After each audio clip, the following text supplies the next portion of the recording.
क्या आप चाहते हैं कि आपको या आपके घर या आपके दोस्तों को विज्ञान यानी साइंस में 100 में 100 से अंक मिले?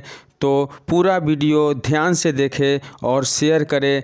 और चैनल पे नए हैं, अगर सब्सक्राइब नहीं किए हैं तो इस चैनल को सब्सक्राइब कर ले और वीडियो अच्छा लगे तो शेयर ज़रूर करें। और मैं गारंटी के साथ कहता हूँ कि यही प्रश्न बोर्ड की परीक्षा यानी 18 फरवरी को पूछने वाला है। अगर नहीं आए तो आप चैनल को फिर से अनसब्सक्राइब कर लीजिएगा। तो हम चलिए बढ़ते हैं अगली प्रश्न यानी पहली प्रश्न की ओर। तो पहली प्रश्न क्या है हम देखते हैं। पहली प्रश्न है, आवर्त सारणी के प्रथम वर्ग के सदस्य हैं। ध्यान से पढ़िएगा, आवर्त सारणी के प्रथम वर्ग के सदस्य है। तो आपका सही आंसर क्या है यानी बी, क्षारीय धातु। अब बढ़ते हैं अगली प्रश्न की ओर। अगली प्रश्न है, वायुमंडल में CO2 गैस की उपस्थिति कितनी होती है? यानी वायुमंडल में CO2 गैस की उपस्थिति क्या है? तो आपका सही आंसर है सी यानी 0.03%। अब बढ़ते हैं अगली प्रश्न की ओर। अगली प्रश्न है, NaOH यानी NaOH क्या है? तो आपका सही आंसर क्या होना चाहिए? जल्दी सोचिए। तो आपका सही आंसर है सी यानी लवण। अब बढ़ते हैं अगली प्रश्न की ओर। अगली प्रश्न है, ऑक्सीन है। ऑक्सीन क्या है? जल्दी सोचिए, ध्यान दीजिए, आपका सही आंसर क्या होना चाहिए? बहुत ही महत्वपूर्ण प्रश्न है। हम वादे के साथ कह रहा हूँ कि ये परीक्षा में आने वाला ही प्रश्न है। आपका सही आंसर क्या होना चाहिए? जल्दी सोचिए। तो सही ऑप्शन है ए यानी हार्मोन। अब बढ़ते हैं अगली प्रश्न की ओर। अगली प्रश्न है, मानव मादा के जनन तंत्र का भाग नहीं है। ध्यान से पढ़िएगा, मानव मादा के जनन तंत्र का भाग नहीं है। सही उत्तर क्या होना चाहिए? जल्दी सोचिए। तो आपका सही उत्तर है शुक्रवाहिका यानी ऑप्शन सी। अब बढ़ते हैं अगली प्रश्न की ओर। अगली प्रश्न क्या है? पराग कोश में होते हैं। ध्यान से पढ़िएगा, पराग कोश में क्या होते हैं? तो आपका सही आंसर है डी यानी परागकण। अब बढ़ते हैं अगली प्रश्न की ओर। अगली प्रश्न क्या है? स्वपोषी पोषण के लिए आवश्यक है। स्वपोषी पोषण के लिए क्या आवश्यक है? बहुत ही महत्वपूर्ण प्रश्न है। वीडियो को शुरू से अंत तक जरूर देखिएगा। तो इसका सही आंसर क्या होना चाहिए? सोचिए जल्दी। तो इसका सही आंसर है डी यानी इनमें से सभी। अब बढ़ते हैं अगली प्रश्न की ओर। अगली प्रश्न है, मनुष्य के शरीर की सबसे बड़ी ग्रंथि है। ध्यान से सुनिएगा, बहुत महत्वपूर्ण प्रश्न है। मनुष्य के शरीर की सबसे बड़ी ग्रंथि क्या है? तो आपका सही उत्तर क्या होना चाहिए? तो सही उत्तर है ए यानी लीवर। अब बढ़ते हैं अगली प्रश्न की ओर। अगली प्रश्न है, पादप हार्मोन का उदाहरण है। ध्यान से पढ़िएगा, पादप हार्मोन का उदाहरण क्या है? तो आपका सही उत्तर क्या होना चाहिए? तो सही उत्तर है सी यानी ऑक्सीन। अब देखते हैं अगली प्रश्न। अगली प्रश्न है, परिपथ में विद्युत धारा की माप किससे की जाती है? ध्यान से पढ़िएगा, परिपथ में विद्युत धारा की माप किससे की जाती है? तो इसका सही उत्तर क्या होना चाहिए? तो आपका सही उत्तर है क्या? जल्दी सोचिए और बताइए। तो सही उत्तर है आपका बी यानी मीटर। अब बढ़ते हैं अगली प्रश्न की ओर। अगली प्रश्न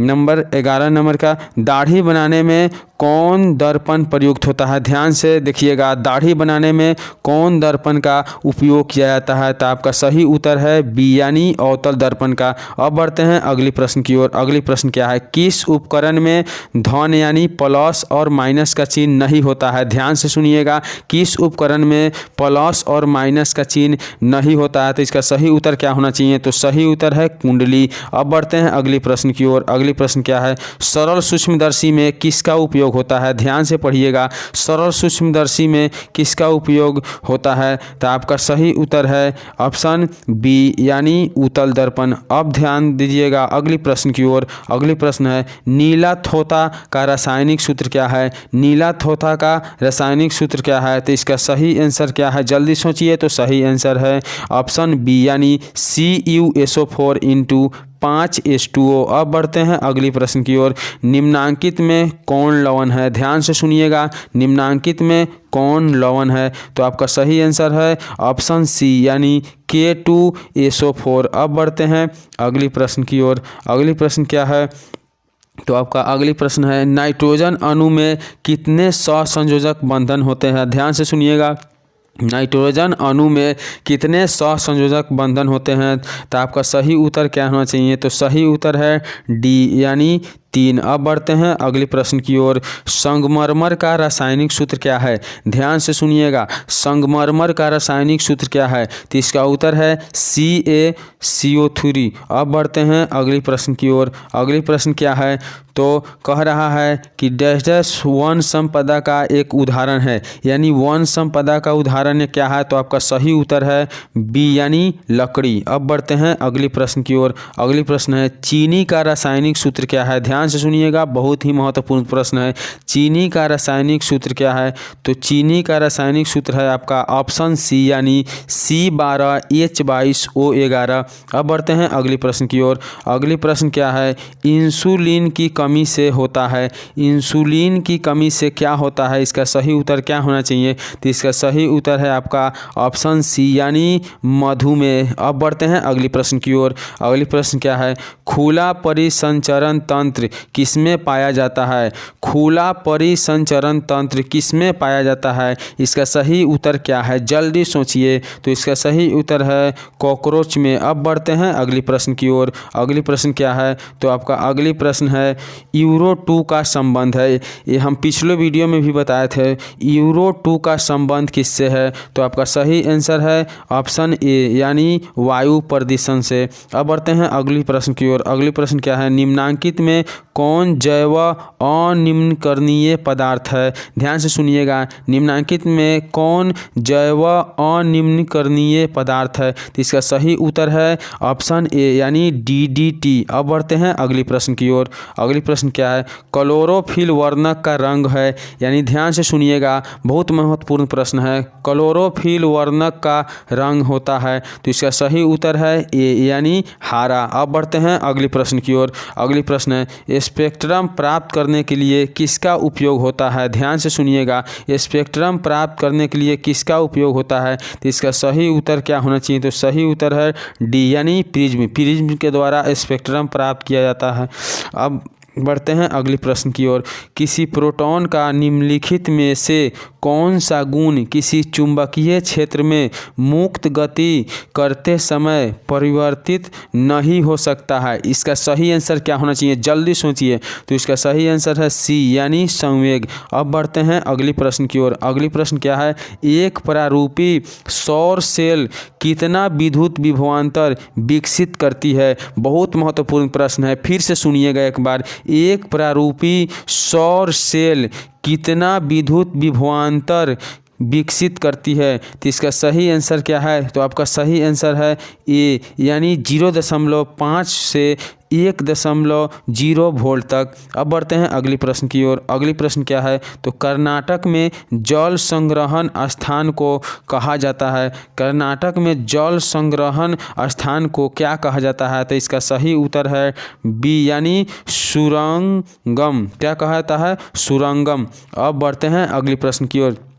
अगली प्रश्न है एक कूलम विद्युत आवेश कितने इलेक्ट्रॉन में समय आवेश के तुल्य होता है? तो इसका सही उत्तर क्या होना चाहिए? जल्दी सोचिए। तो इसका सही उत्तर है ऑप्शन बी यानी 6.25 गुने 10⁻18। अब बढ़ते हैं अगली प्रश्न की ओर। निम्नलिखित में से कौन असंतृप्त हाइड्रोकार्बन है? ध्यान से सुनिएगा, निम्नलिखित में से कौन असंतृप्त हाइड्रोकार्बन है? तो इसका सही आंसर क्या होना चाहिए? तो सही आंसर है सी यानी एथीन। अब बढ़ते हैं अगली प्रश्न की ओर। अगली प्रश्न है एल्कोहल में उबली पत्ती पर आयोडीन विलयन की कुछ बूंद डालने पर पत्ती का रंग हो जाता है, तो इसका सही आंसर क्या होना चाहिए? जल्दी सोचिए। तो आपका सही आंसर है ऑप्शन बी यानी नीला। अब बढ़ते हैं अगली प्रश्न की ओर। अगली प्रश्न है यदि किसी समबाहु त्रिभुज यानी प्रिज्म में निर्गत कोण और विचलन कोण क्रमशः 40 डिग्री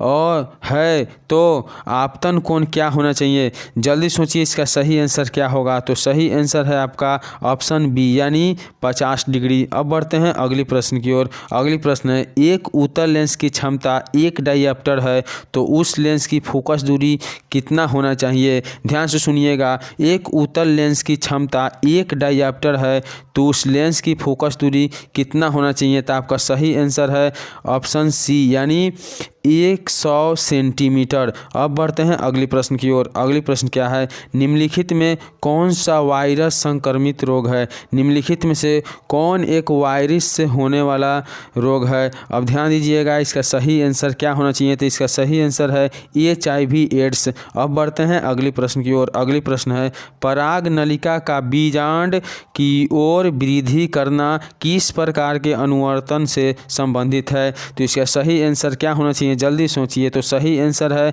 रसायनानुवर्तन। अब बढ़ते हैं अगली प्रश्न की ओर। अगली प्रश्न क्या है, जल्दी देखिए।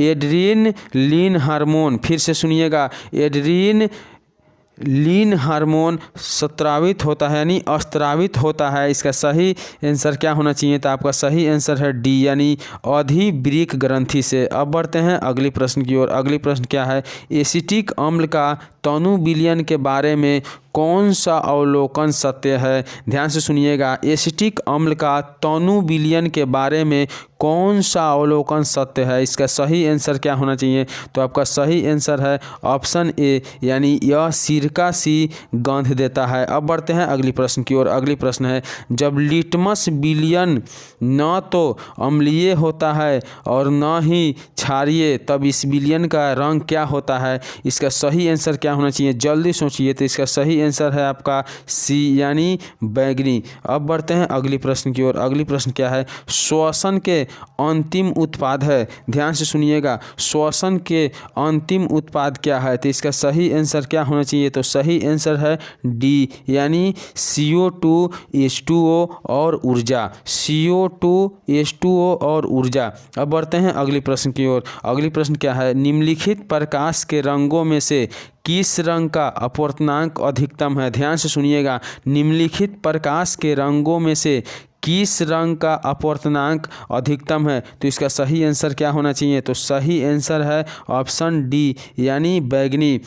हम ज़्यादा क्वेश्चनों की बात नहीं करेंगे क्योंकि हम 40 क्वेश्चन पर इस वीडियो को अब ख़त्म करेंगे ताकि वीडियो बहुत लंबी ना हो, आपको देखने में परेशानी ना हो। लेकिन हम आशा करते हैं कि यही प्रश्न आपके बोर्ड परीक्षा में पूछा जाएगा और बाकी 40 प्रश्नों की बात हम अगली वीडियो में करेंगे, जो आपका लिंक इस वीडियो के नीचे दे दिया जाएगा। तो आप वीडियो देखना ना भूलें और अच्छा लगे तो शेयर करें और सब्सक्राइब नहीं किए हैं तो चैनल को सब्सक्राइब कर ले।